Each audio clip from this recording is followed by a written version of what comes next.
Assalamualaikum warahmatullahi wabarakatuh. Bu Nunung. Waalaikumsalam warahmatullahi wabarakatuh. Apa kabar? Alhamdulillah baik. Baik Bu Nunung, pada pertemuan ini saya akan melakukan supervisi akademik dengan keterampilan coaching ya Bu ya. Dalam pelaksanaannya ada 3 tahapan supervisi akademik. Yang pertama supervisi praobservasi. Ini sekarang nih ya, ada observasi. Kemudian yang kedua observasi dan yang ketiga adalah supervisi akademik pasca observasi. Nah, bagaimana? Apakah Ibu ada waktu pada hari ini untuk kita melakukan coaching supervisi akademik praobservasi? Baik Pak, kebetulan saya juga sekarang lagi ada waktu senggang dan saya juga sebenarnya ingin berbincang-bincang dengan Bapak gitu. Ya, kita bisa sharing ya Bu ya tentang pembelajaran yang nanti bisa Ibu lakukan walaupun kita lintas mata pelajaran. Oh ya Bu, Ibu mengajar di kelas berapa Bu? Sekarang mengajar di kelas 7 untuk pelajaran matematika. Oke, baik Bu, boleh saya tahu tujuan pembelajarannya yang nanti akan Ibu sampaikan ke Insya Allah nanti tujuan pembelajarannya adalah peserta didik dapat memahami makna suku dan koefisien bentuk aljabar dan memahami makna bentuk linear. Oke, terima kasih Bu. Kita lanjut ya Bu ya. Nah, menurut Ibu, dengan tujuan pembelajaran ini, Ibu mengharapkan pengembangan murid yang seperti apa? Berkembangnya murid dalam kemampuan untuk berpikir dalam memahami cara menggabungkan suku-suku bentuk aljabar, menyederhanakan bentuk aljabar linier. Untuk mencapai tujuan pembelajaran tersebut, strategi apa saja yang akan Ibu laksanakan dalam kegiatan pembelajaran? Strategi yang saya gunakan adalah diskusi, ceramah, dan tanya jawab. Nanti salah satu teknisnya ada kegiatan siswa yang dilaksanakan secara individu dan secara berkelompok. Baik Bu, luar biasa sekali. Kemudian rencana langkah-langkah kegiatan pembelajarannya seperti apa Bu? Langkah-langkah kegiatan yang akan saya lakukan meliputi kegiatan pendahuluan, kegiatan inti, dan kegiatan penutup. Baik Bu, bagaimana dengan penilaian yang akan dilakukan oleh Ibu? Asesmen diagnostik, formatif, dan sumatif. Asesmen diagnostik meliputi pertanyaan pemantik sebelum pembelajaran dimulai. Kemudian pada asesmen formatif, penilaian proses, observasi sikap, performa berupa presentasi, keterampilan, dan pengetahuan selama kegiatan pembelajaran. Nah, yang asesmen sumatifnya adalah tes tertulis. Menurut Ibu, apakah ada kendala yang akan dihadapi dalam kegiatan pembelajaran? Materi aljabar ini terlalu abstrak sehingga siswa merasa kebingungan. Oh, jadi kendalanya berkaitan dengan materi yang begitu abstrak ya Bu? Iya Pak. Jadi bagaimana cara Ibu mengatasi kendala tersebut? Materi dibuat secara kontekstual dengan benda nyata, misalnya dengan buku, ballpoint, atau satu dus buku, satu dus ballpoint gitu.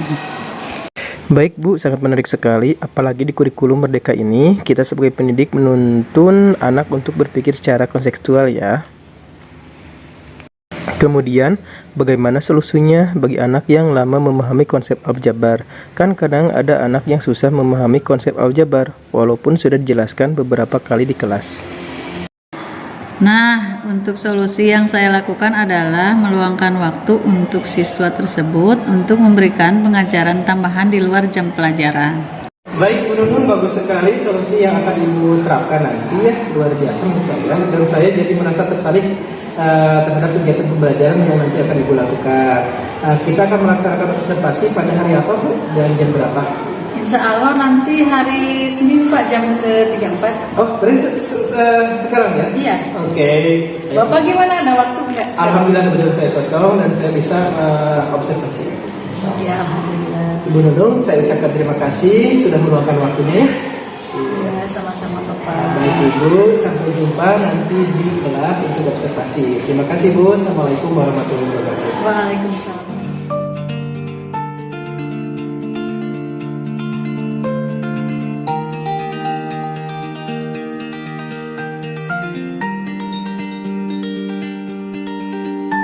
Assalamualaikum warahmatullahi wabarakatuh.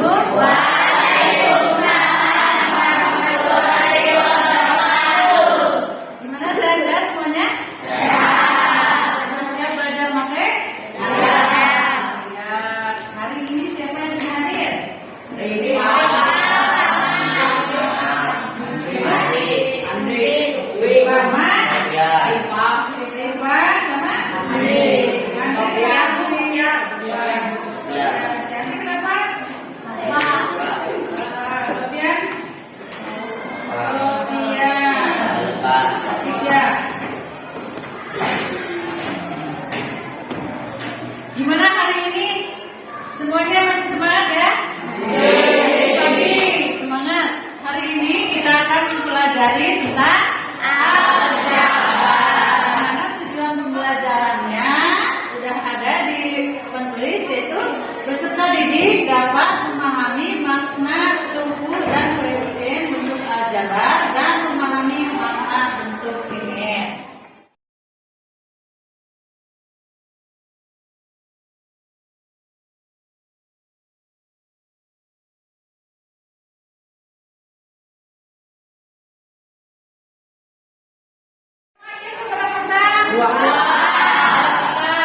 Bentuk aljabarnya dua. Keterangannya di sini apa? Dua kotak. Kalau misalnya dua kotak sama 3 buku, ada yang bisa enggak? Bagaimana menuliskan bentuk aljabarnya? Siapa yang bisa lakukan? Silakan. Ayo berani.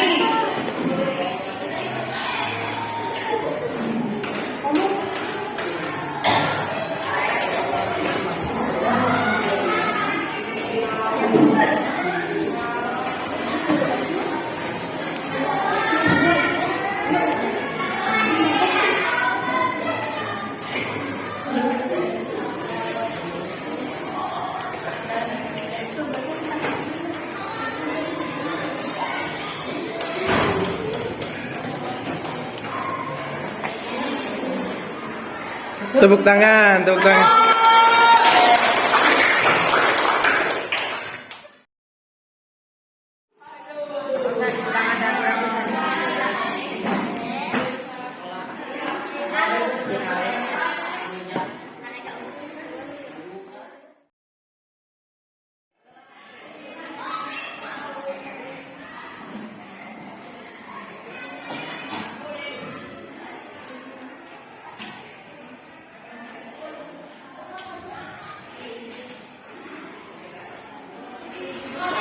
Gimana pembelajaran hari ini? Kemudian ada nggak yang sulit dari materi yang tadi sudah dijelaskan? Oh, ada. Bagian mananya yang sulit? Sulit dengan variabelnya. Variabelnya kenapa sulit? Benar. Tidak mengerti. Kemudian bagaimana cara kira-kira nih cara novel agar kedepannya lebih mengerti lagi? Belajar. Nanti mau belajar di rumah? Mau ya. Nanti kalau misalnya novel belum mengerti, nanti ibu bisa membantu novel ya. Untuk pembelajaran hari ini sampai di sini. Untuk pertemuan selanjutnya kita akan mempelajari penjumlahan bentuk aljabar. Mudah-mudahan nanti kalian sehat-sehat semuanya ya. Ibu tutup saja dengan ucapan wassalamualaikum warahmatullahi wabarakatuh.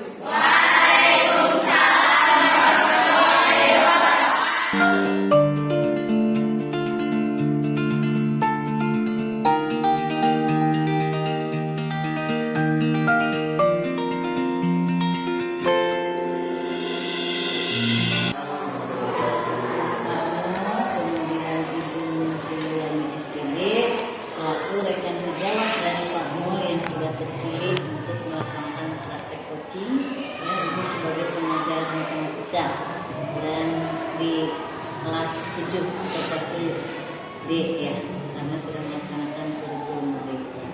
Pada saat ini Ibu PI 5 tugasnya Pak Mul yakni melanjutkan ya praktek coaching yang disaksikan oleh saya dan sebelumnya sudah melaksanakan coaching kiprah observasi mungkin pengenalan RPP atau modul ajar yang sudah disusun sebelum observasi. Yang keduanya sudah melaksanakan pembelajaran dan diobservasi oleh kamu selaku CGP yang sedang mendapat tugas. Saat ini Ibu akan berbincang-bincang ya dengan praktek coaching di Baiklah Pak Mu, silakan Pak Mu untuk melakukan praktek coaching pasca observasi bersama Ibu Sri Mulyani. Silakan Ibu. Baik, terima kasih. Assalamualaikum Bruno. Waalaikumsalam. Apa kabar? Alhamdulillah baik. Kamu gimana kabarnya? Alhamdulillah. Bruno, terima kasih ya sudah bersedia untuk melaksanakan serangkaian coaching untuk supervisi ya Bu ya. Nah kemarin kan kita sudah melaksanakan coaching untuk supervisi, pra observasi, observasi. Nah sekarang kita akan melaksanakan kegiatan coaching supervisi untuk pasca observasi kelas. Terima kasih ya Bu ya. Sama-sama Pak Mo, saya juga terima kasih sekali karena sudah terpilih jadi rekan Pak Mo yang di coaching pra observasi, kemudian di observasi dan sekarang paskanya. Jadi saya mendapat pengalaman gitu. Yang dulu saya image-nya itu kalau di supervisi itu menakutkan gitu Pak Mo. Nah sekarang ternyata supervisi itu dengan coaching itu jadi lebih rileks gitu dan kita juga lebih kreatif lagi gitu Pak Mo, jadi nggak gimana ya seserem yang saya pikirkan. Terarah ya Bu ya, jadi lebih nyata. Ya, mudah-mudahan nanti kedepannya juga bisa seperti ini gitu ya. Siap. Baik Bu, untuk teknisnya ada 5 pertanyaan untuk supervisi pasca observasi dan nanti ada pertanyaan untuk tindak lanjut ya Bu, 1 pertanyaan. Bagaimana Ibu sudah siap? Siap. Baik ya Bu ya, sekarang pertanyaan pertama ya Bu, bagaimana sih Bu kesan dan perasaan Ibu setelah menyajikan pelajaran waktu kemarin? Alhamdulillah Pak Mo, jadi karena memang ada pra observasi dulu, jadi modul saya diperiksa dulu sama Pak Mo, dibahas dulu, kita sharing berdua gitu ya Pak Mo. Jadi alhamdulillah di pelaksanaan pelajaran itu sudah sesuai dengan modul yang saya rencanakan gitu. Gitu. Jadi saya senang ya. Bagaimana kalau kesannya atau perasaan Ibu mengenai pembelajaran terhadap siswa-siswa? Siswanya bagaimana perasaan? Setelah kan saya senang ya Pak Mo ya karena sudah berjalan sesuai dengan modul dan saya ketika di terakhir itu saya tanya ke anak-anak dan anak-anak merasa senang gitu. Yang biasanya mereka itu tegang, jadi sekarang lebih rileks daripada biasanya. Alhamdulillah, saya ikut senang ya Bu ya. Kemudian Ibu, apakah proses pembelajaran sudah sesuai dengan apa yang direncanakan? Seperti yang saya tadi katakan, jadi karena kita sudah dibahas di pra observasi gitu, jadi pembelajaran yang saya laksanakan itu sudah sesuai dengan modul ajar yang saya rencanakan. Terima kasih. Coba Bu ceritakan hal-hal yang Ibu rasa setelah memuaskan, yang telah memuaskan dan hal yang kurang memuaskan dalam pembelajaran. Pasti ada kekurangan kelebihan kan Ibu ya yang nanti akan kita refleksikan. Jadi alhamdulillah juga gitu kan pembelajaran sesuai rencana. Jadi siswa pun lebih banyak yang paham daripada biasanya gitu kan. Yang biasanya siswa itu tegang, sebelumnya udah pada gemeteran gitu kan. Alhamdulillah kemarin itu sudah mencapai 75% siswa sudah menguasai tujuan pembelajaran yang kemarin kita rencanakan gitu kan. Namun di sini masih ada beberapa siswa gitu ya yang 25% gitu masih kurang fokus terhadap pembelajaran dan hasilnya juga kurang memuaskan. Baik, apakah Ibu memiliki ide untuk bagaimana yang 25% siswa itu agar dia bisa lebih senang dengan matematika, mungkin lebih kreatif, lebih aktif juga dalam belajar matematika, intinya ide ya Bu ya, dan lebih fokus seperti itu. Karena siswa kurang fokus itu ya. Jadi setelah saya pikir-pikir mungkin saya perlu menerapkan striking gitu di awal pembelajaran ataupun di tengah-tengah ketika siswa kelihatan agak jenuh. Ya. Biar rileks gitu ya, siswanya tidak tegang, lebih senang, dan suasana kelas pun juga ya tidak kita kembali tidak mencegah. Baik Bu, untuk selanjutnya mungkin strategi yang akan Ibu lakukan agar siswa dapat aktif gitu Bu, lebih senang terhadap matematika, lebih fokus juga terhadap pelajaran Ibu bagaimana?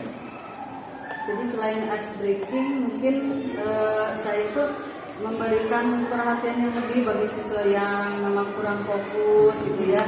Dan setelah saya lihat-lihat gitu, baca-baca dari berbagai sumber, nanti saya insya Allah gitu ya akan menerapkan metode pembelajaran temuan terbimbing Pak Mun. Jadi siswa itu tidak hanya apa ya, menerima, lebih banyak menerima dari guru. Jadi guru hanya fasilitator saja gitu. Siswa diberikan LKPD dan mengikuti langkah-langkah yang ada di LKPD tersebut, tentunya dengan bimbingan guru supaya siswa itu kan variasi ya itunya kemampuannya. Jadi kalau misalnya dengan bimbingan guru, insya Allah lah siswa juga tidak akan banyak itu apa namanya, tidak akan saling mengandalkan juga begitu kan. Untuk sumbernya Bu, mungkin sekarang bisa menggunakan sumber apa saja? Sumbernya, jadi saya menggunakan buku sumber yang dari sekolah, yang disediakan dari sekolah. Kemudian saya juga ya lihat-lihat di browsing-browsing gitu ya, dan saya juga punya buku banyak yang lain. Luar biasa Bu. Kemudian bagaimana perkiraan Ibu mengenai ketercapaian kompetensi siswa?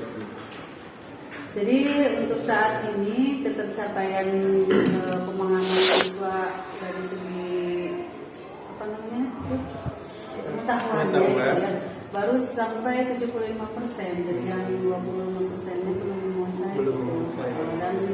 Dan di antara kelompok-kelompok itu juga masih ada siswa yang memang kurang fokus, sering mengandalkan temannya gitu. Jadi ada yang capek, ada yang main-main saja begitu kamu. Jadi mungkin ke depan memang jangan sampai seperti itu. Jangan seperti itu. Itu Bu, kalau 75% itu ketercapaiannya itu dihasilkan dari mana? Ya saya lihat dari hasil evaluasi terakhir itu ya Bu. Kan setelah hasil evaluasi. Baik, terima kasih Bu. Yang terakhir ya Bu, untuk di pertanyaan praobservasi ini, apa yang menjadi kesulitan siswa Bu? Jadi kalau dilihat dari materi aljabar itu, Pak, menurut saya siswa itu kurang bisa mengabstrakkan gitu logikanya, mungkin kurang, ada yang kurang nyampe gitu ke sana gitu kan. Karena memang aljabar itu materinya sangat abstrak. Iya, jadi memang walaupun Ibu kemarin sudah saya abstrakkan dengan media gitu, bolpen gitu. Jadi ada aja beberapa siswa yang memang tidak nyampe gitu. Iya, terima kasih. Baik Ibu, itu adalah 5 pertanyaan untuk lembar pasca observasi kelas ya Bu ya. Kemudian tadi kita menjadi dasar kesulitan siswa, kemudian pemuatan matematika yang tadi yang aljabar atau abstrak ya Bu. Mari kita berbincang tentang rencana tindak lanjut tentang materi ya Bu. Kira-kira rencana tindak lanjut Ibu apa sih kalau boleh share? Setelah kemarin kita pertemuan di kelompok belajar ya Kamu, dan Kamu menyampaikan yang pelajaran berdiferensiasi itu. Iya. Jadi kedepannya saya tuh punya keinginan untuk menerapkan pembelajaran berdiferensiasi itu. Kamu, jadi ya mungkin yang tidak nyampe tadi gini. Iya benar. Yang tidak nyampe itu bisa tersampaikan dengan berdiferensiasi. Kesiapan belajarnya belum ya Bu ya, kesiapan belajarnya, mungkin minat belajarnya juga bisa jadi di profil belajarnya pun juga kita harus selidiki dulu ya Bu dengan tes diagnostik. Baik Ibu, terima kasih, sungguh sangat luar biasa ya Bu ya. Alhamdulillah berarti kita telah melaksanakan praktek coaching untuk supervisi mulai dari pra, pasca, dan alhamdulillah terakhir sekarang pasca observasi kelas.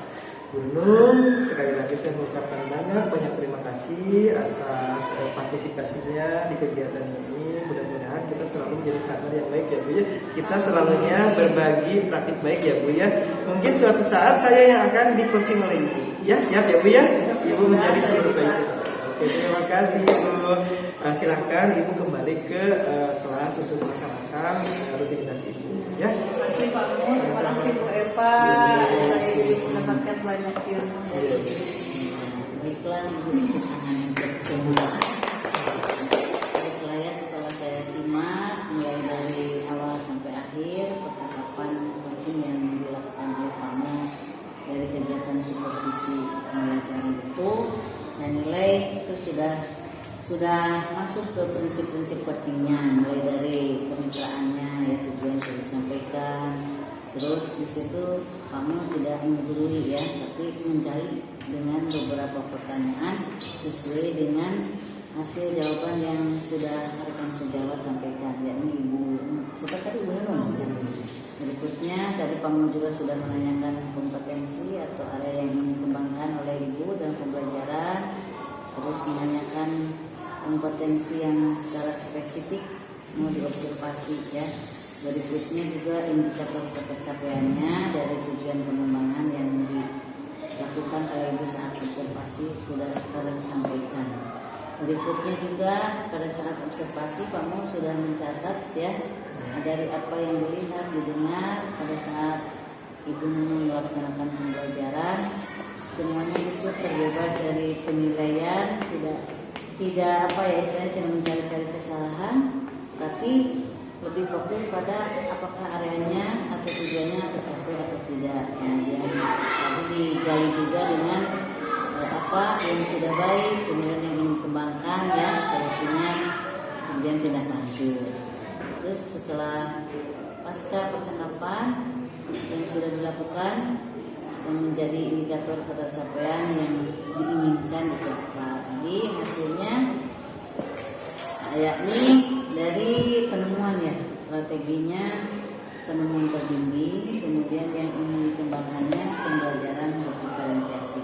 Pastinya itu setelah Ibu mungkin ada coaching bersama Pakmu, terus mengikuti kegiatan kombal ya, komunitas belajar, kemudian mungkin berbagi ilmu ya dari aku dengan rekan lain di kombal ya, berbagi praktik baik. Berikutnya ini untuk